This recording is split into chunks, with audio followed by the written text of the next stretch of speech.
커피가 나왔습니다. 아메리카노를 시켰는데 때려주네요.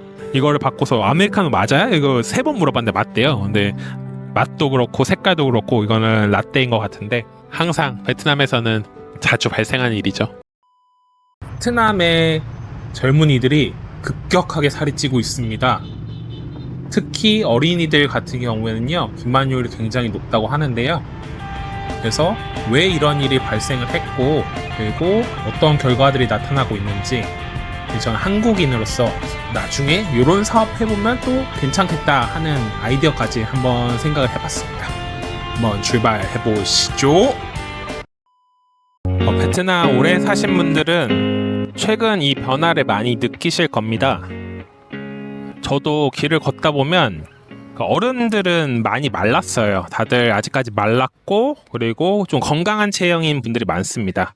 아저씨들은 이제 술배가 나오다 보니까 좀 배가 많이 나오신 분들도 있는데, 그런 분들 제외하고 뚱뚱한 분들이 별로 없습니다. 비만 인구가 적다고 생각을 했는데, 어린아이들 보면 굉장히 뚱뚱한 체형, 비만 체형인 분들이 많아요. 그래서 왜 그런가 이제 고민을 해보고, 여기서 어떻게 뭐 나중에 사업 아이템이나 내가 나중에 뭐 일을 할 수 있는 곳이 있을까 이런 생각도 들었거든요. 그래서 이제 관련 자료를 찾아보게 됐는데요. 먼저 여러분들 잘 아시는 것처럼 베트남 분들은 굉장히 말랐습니다. 그리고 건강한 편이에요. 뭐 질병 이런 게 아니라 그냥 뭐 비만율이라던가 아니면 체지방 뭐 BMI라던가 이런 거 있어서 이제 마르신 분들, 건강한 분들이 많은데 그 이유를 먼저 찾아봤습니다. 먼저 식사 양과 종류예요. 베트남 음식 좋아하시나요? 저는 굉장히 좋아해가지고 자주 먹어요. 하루 한 번 정도는 먹는 것 같은데요. 주로 퍼, 쌀국수죠. 쌀국수, 뭐 분보후에, 뭐 반미, 아니면 뭐 껌땀 여러 가지 음식 많이 먹습니다. 상대적으로 이 전통 베트남 음식을 보면요, 신선한 야채가 굉장히 많이 들어가요. 그래서 쌀국수 시키면 쌀국수보다 더 많은 야채를 이렇게 갖다 주세요. 그래서 그거 막 넣어가지고 이제 먹는데 향이 좀 세긴 하죠. 어쨌든. 그리고 고기가 그렇게까지 많지는 않습니다.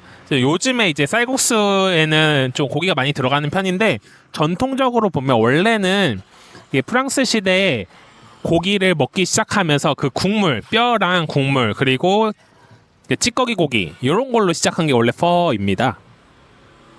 그래서 서양 음식이나 한국 음식에 비해서 칼로리가 굉장히 낮은 편이에요.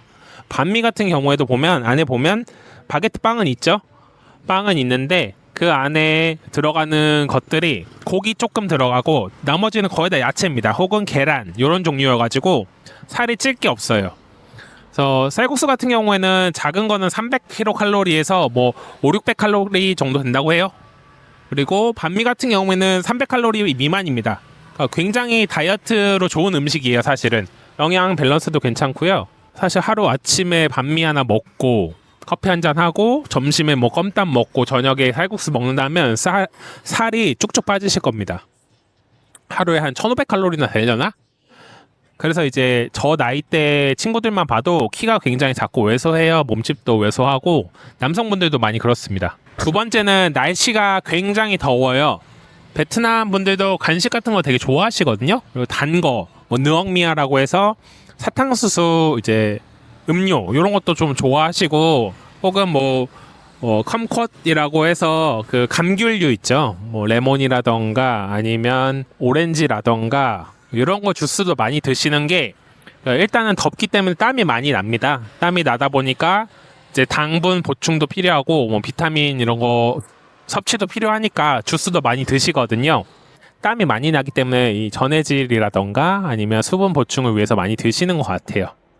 이런 이유들 때문에 베트남 분들이 많이 마르시고 좀 왜소하고 이런 체격이 많습니다. 특히 여성분들 보면 거의 제가 봤을 때는 저는 뒤에서 보면 가끔 초등학생, 중학생인가? 라는 생각이 들어요. 근데 얼굴 보면 완전 이제 성인 여성분이시죠. 이런 분들 꽤 많습니다. 세 번째로는 사회적 압력입니다. 베트남에서는 비만을 굉장히 부정적으로 봐요.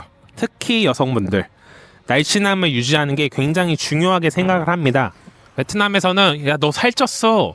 아니, 너 너무 뚱뚱한 거 아니야? 살 좀 빼라. 이런 게 가감없이 그냥 피드백이 나옵니다. 부모님 혹은 뭐 친구들이 여자애들한테 그런 얘기 많이 해요. 너 살 너무 찐 거 아니야? 너 남자친구 못 만들어? 너 결혼 못해? 이런 얘기 굉장히 많이 하는 게 이 외모에 대한 비판이 상당히 솔직하고 강합니다. 여자친구한테 잔소리 엄청 들었어요. 살이 너무 쪘다. 운동해야 된다.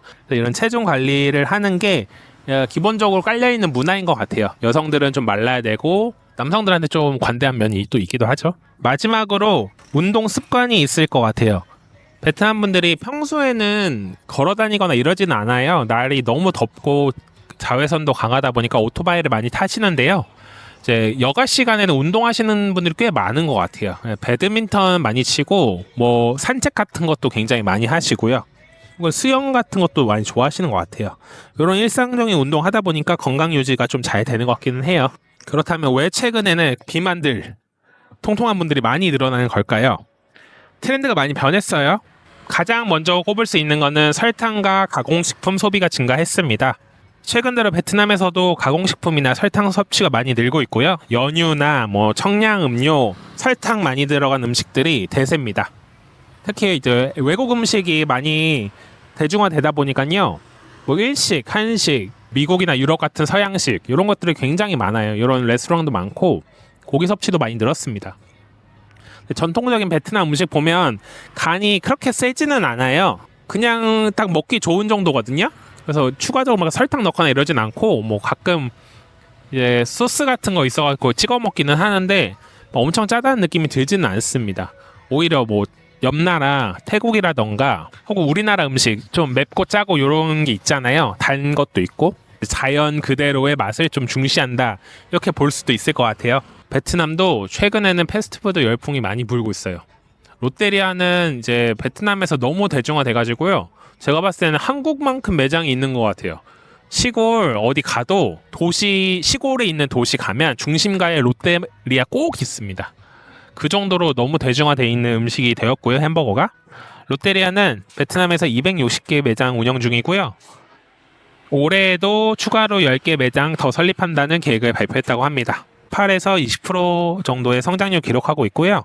롯데리아, 맥도날드, 졸리비 등 주요 패스트푸드 체인이 점포를 꾸준히 늘리고 있어요. 베트남 소비자들 사이에서 설문조사를 해봤어요. 응답자의 87%가 패스트푸드를 선호한다, 그리고 섭취한다 라고 말을 했고 그중에 55%는 맛이 좋고 나머지 39%는 위치가 좋아서 라고 대답을 했다고 합니다.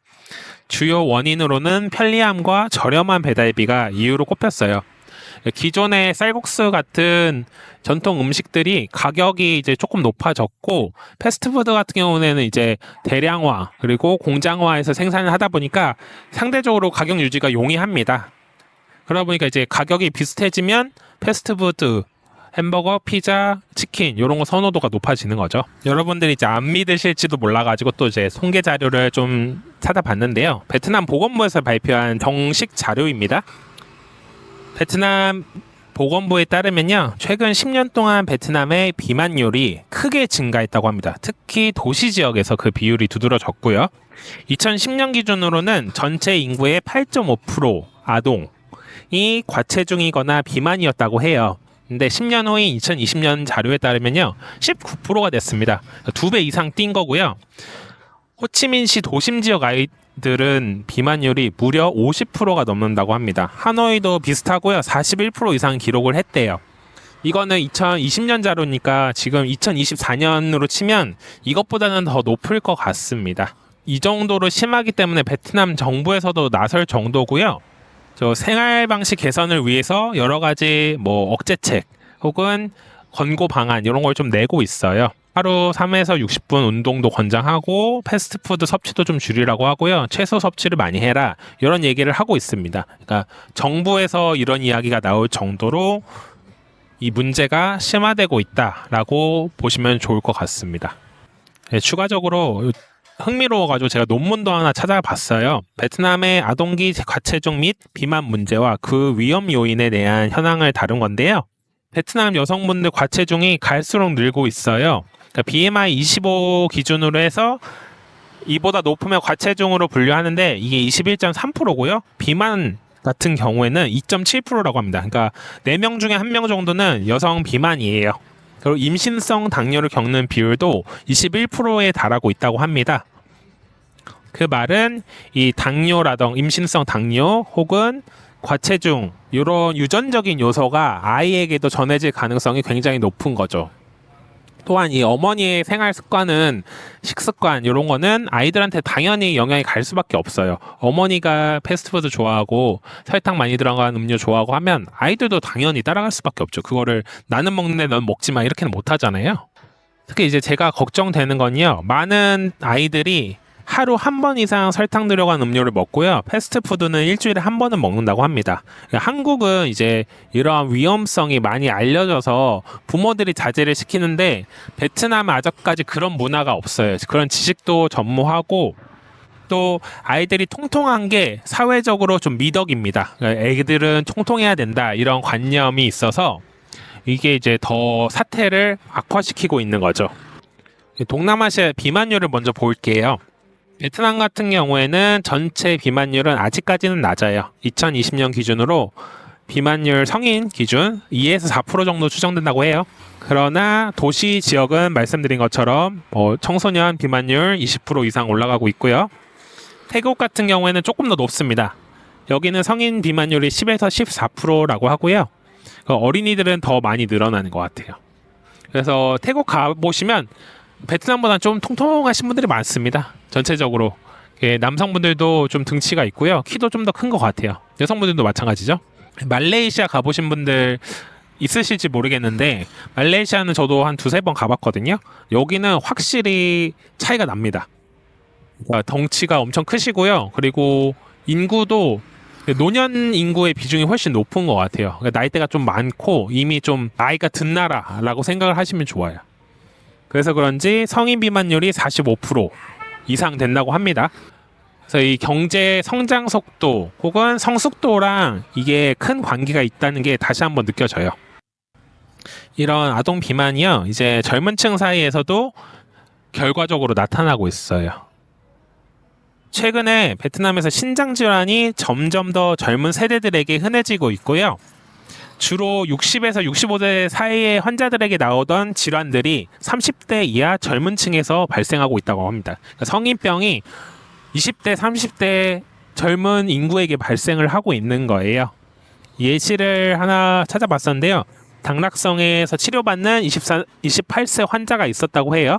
근데 신장에 결석이랑 그리고 이 거의 신장을 쓸 수 없는 정도가 돼서 요거를 이제 장기 이식을 받아야 되는 상태까지 왔다고 합니다. 현재 베트남 국민의 약 8.75%가 신장질환 위험이 있고요. 젊은 환자들에게서 많이 발생을 하고 있다고 합니다. 이 말기 신장 환자들 주로 나타나는 특성이 혈관 손상이 일어나가지고 노폐물 제거 문제를 일으킨다고 해요. 원인이 뭐냐면 당연히 건강검진이나 이런 것도 부족하고 혹은 이제 유전적 질환이 있을 수도 있겠지만 라이프 스타일 요인이 가장 크다고 합니다. 젊은이들 사이에서 당뇨병이나 고혈압이 증가하고 있고요. 불규칙한 식습관, 고지방, 고단백 식품, 과다 섭취, 운동 부족, 그리고 늦게까지 깨어있는 생활습관, 운주 및 흡연 이런 것들이 이제 복합적으로 발현되고 있다고 해요. 큰 문제예요. 이게 젊은 인구가 일을 해야 되는 인구들인데 이분들이 다 치료받고 있으면 이 베트남의 미래가 굉장히 어둡지 않겠습니까? 큰 걱정이 되는 부분이 이제 벌써 결과로 나타나고 있습니다. 지금부터 준비해도 10년, 20년 이상 걸릴 만한 이제 프로젝트가 아닌가라는 생각도 들고요. 아무래도 이제 신체적 활동이 어렵고 이 건강 문제 관리하려고 하면 몸으로 하는 직업은 쉽지가 않잖아요. 그러다 보니까 지금 베트남은 열심히 뛰어야 되는 상태인데 몸이 먼저 병들고 있는 상태인 거예요. 외국 기업들이 봤을 때는 메리트가 또 떨어질 수도 있죠. 비만 인구가 많이 늘어나면 생산성이 그렇게 나오진 않겠구나, 다른 나라로 옮길 가능성도 있습니다. 정부 비용이 많이 발생을 할 거라는 생각도 들어요. 지금 베트남 같은 경우에는 그 국민연금 그리고 건강보험 이런 게 90년 초반에 시작을 한 걸로 알고 있습니다. 시장경제 도입모의 정책을 받으면서 시작을 한 건데요. 지금 개시한 지 그러면 30년이 조금 넘은 상태인 거죠. 그런데 벌써 건강보험료가 질병을 커버하게 생긴 거죠. 한국이랑은 좀 차이가 많이 나는 것 같아요. 우리나라 같은 경우에는 글쎄요, 한 00년대나 들어서 비만 이야기가 나왔나 싶거든요.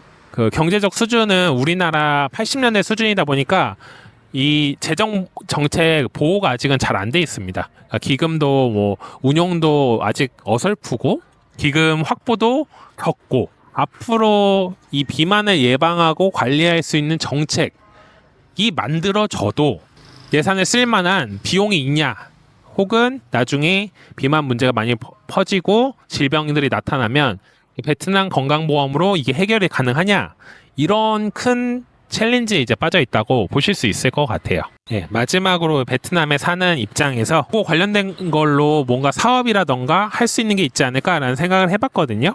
헬스장 뭐 이런 거 있겠죠. 뭐 운동기구 판매하거나. 근데 요거는 쉽지 않을 것 같아요. 왜냐면 베트남 헬스장을 많이 가봤거든요. 사람이 정말 1도 없습니다. 그러니까 정말 중심지에 1군 중심지, 뭐 7군 중심지에 있는 헬스장은 사람이 꽤 많이 있어요. 그래도 그래서 여기 운영비는 나오겠다 싶은데 조금 외진데 시티짐이라거나 캘리포니아 짐 같은 거 있는데 거기 가면 사람 정말 없습니다. 여기는 운영비 나오나? 이거 적자인데 100%? 그런 생각 많이 들어요. 막 고가 운동기구 많이 있고 러닝머신 20대 30대씩 있는데 쓰는 사람이 한 4-5명밖에 안 돼요. 그래서 그거 보고 이거 안 될 것 같은데? 그리고 가면 또 PT 엄청 작업합니다. 그러니까 좀 사람들이 안 갈 수밖에 없는 구조가 돼요. 그래서 이런 거는 사실 쉽지는 않을 것 같은데, 이런 거 말고 그러니까 뭐 플랫폼 사업처럼 맞춤형 뭐 건강 관리를 해준다거나 식단 추천을 해준다거나 운동 계획을 잡아준다거나 뭐 스마트워치 연결해서 그런 어플리케이션이 있으면 베트남 사람들 좀 쓰는 사람 있겠다라는 생각은 들었어요. 그리고 기업 대상으로 해가지고 뭐 건강관리 솔루션 이런 거를 좀 사내 복지처럼 해도 괜찮지 않을까라는 생각은 들더라고요. 특히 이제 노동 생산성이랑 연관이 있다 보니까 큰 기업들은 이런 거 원하실 수도 있겠다는 생각이 들더라고요. 그러니까 뭐 사내 맞춤형 운동 프로그램이라거나 뭐 정기 건강검진 관련된 뭐 보험 쪽이라던가 건강 상담 해주는 거라던가 혹은 뭐 건강 관련 교육을 해준다거나 이런 거 하면 베트남에서는 그래도 니즈가 있을 수 있겠다라는 생각은 들었어요. 그리고 제가 봤을 때 마지막으로 어린이 비만 예방 프로그램, 요거 먹힐 것 같습니다. 뭐 교육 쪽이 될 수도 있을 것 같고 혹은 학원? 베트남에서 니즈가 좀 있지 않을까 싶어요. 아이들 비만율이 너무 높으니까 뭐 아이들 대상으로 방과 후에 운동시키거나 식단 조절을 좀 도와주거나 식습관 개선을 할 수 있도록 좀 멘토링을 해준다거나 공적인 영역에서도 학교랑 연계도 가능할 것 같고 구매력이 있는 가족들은 충분히 보낼 수도 있지 않을까, 이런 생각도 들었어요.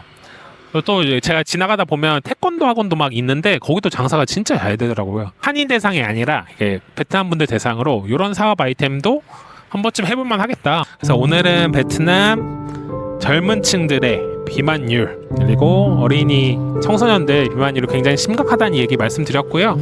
항상 구독과 좋아요 알림 설정 해주시는 모든 분들 감사드립니다. 늦게 커피가 나왔습니다. 아메리카노를 시켰는데 때려주네요. 이거를 바꿔서 아메리카노 맞아요? 이거 3번 물어봤는데 맞대요. 근데 맛도 그렇고 색깔도 그렇고 이거는 라떼인 것 같은데 항상 베트남에서는 자주 발생하는 일이죠. 그러려니 하고 근데 맛은 있네요. 맛있고 가격도 저렴해서 만족하고 있네요. 오늘도 시청해주시는 모든 분들 감사드리고요. 좋은 하루 되시길 바라겠습니다. 베트남 호치민에서 일본 꿀팁 베트남이었습니다. 감사합니다.